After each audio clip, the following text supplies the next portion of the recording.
രഥോത്സവം മാറ്റിവെച്ചില്ലായിരുന്നെങ്കിൽ അത് വോട്ടെടുപ്പിനെ ബാധിക്കുമായിരുന്നു. എന്തുകൊണ്ടാണ് നമ്മൾ മാറ്റിവെക്കണം എന്ന് പറഞ്ഞതെന്ന് ഇപ്പൊ മനസ്സിലായി കാണുമല്ലോ. ഇതുകൊണ്ടാണ് പറഞ്ഞത്. കാരണം ആളുകൾക്ക് ടെൻഷൻ ഉണ്ടാകും, ഒരു സമ്മർദ്ദം ഉണ്ടാകും. എവിടെ നിൽക്കണം, വോട്ട് ചെയ്യാൻ പോകണം, വോട്ട് ചെയ്യാൻ ചെല്ലുമ്പോൾ അയ്യോ തേരിന്റെ സമയമായാലും ഒരു ഇതാ. അപ്പൊ അത് ആ ടെൻഷൻ ഒഴിവാക്കാൻ വേണ്ടിയിട്ടാണ് നമ്മളിത് പറഞ്ഞത് തന്നെ. അതിപ്പോ ശരിയാണെന്ന് ഇവിടുത്തെ ആളുകൾ തെളിയിച്ചുകൊണ്ടിരിക്കുകയല്ലേ. ചേലക്കരയിലും വയനാടൊക്കെ പോളിംഗ് ബൂത്തിൽ നിൽക്കുമ്പോഴേ ഇതൊരു ഭക്തിയും കൂടെയുള്ള ഒരു പ്രചാരണമാണ്. ഒരു വേറെ പ്രചാരണമല്ല, ഇത് പ്രചാരണമല്ല. അതിപ്പം ഇവിടെ ഒരു രാഷ്ട്രീയവും പറയുന്നില്ലല്ലോ.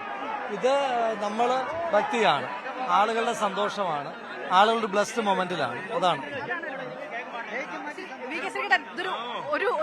ഒരു പ്രത്യേക ഹരമാണ്. കാരണം എന്താ അറിയോ, ഒരു ഭക്തി സാന്ദ്രമായ ഒരു സാഹചര്യത്തിൽ എല്ലാവരും കൂടെ ചേർന്ന് ഈ രഥം വലിക്കുന്നത് വലിയൊരു അനുഭവമാണ്. ഇത് എനിക്ക് ആദ്യത്തെ അല്ല, കുറെ വർഷങ്ങളായിട്ട് എല്ലാ രഥോത്സവത്തിനും വരാറുണ്ട്. ഇവിടെ ഈ ഭക്തന്മാരോടൊപ്പം സമയം ചെലവഴിക്കുക എന്നുള്ളത് വളരെ നല്ല കാര്യമാണ്. മതസൗഹാർദ്ദത്തിന്റെ ഒരു ആഘോഷം കൂടിയാണ് കൽപ്പാത്തി രഥോത്സവം. അതായത് മറ്റ് ഇപ്പൊ ഈ ഉപതെരഞ്ഞെടുപ്പിൽ ഇല്ലാത്ത ഒരു പ്രത്യേക. തീർച്ചയായിട്ടും തെരഞ്ഞെടുപ്പിൽ ഇത് ആദ്യമായിട്ടാണ്.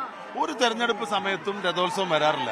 നമ്മൾ മാർച്ച് ഏപ്രിൽ സമയത്താണ് ഇലക്ഷൻ വരിക, ആ സമയത്തല്ല. രഥോത്സവം ഈ നവംബറിലാണ് ഉണ്ടാകുക. അതുകൊണ്ട് ആദ്യമാണ് തെരഞ്ഞെടുപ്പും രഥോത്സവവും ഒരുമിച്ചെത്തുന്നത്.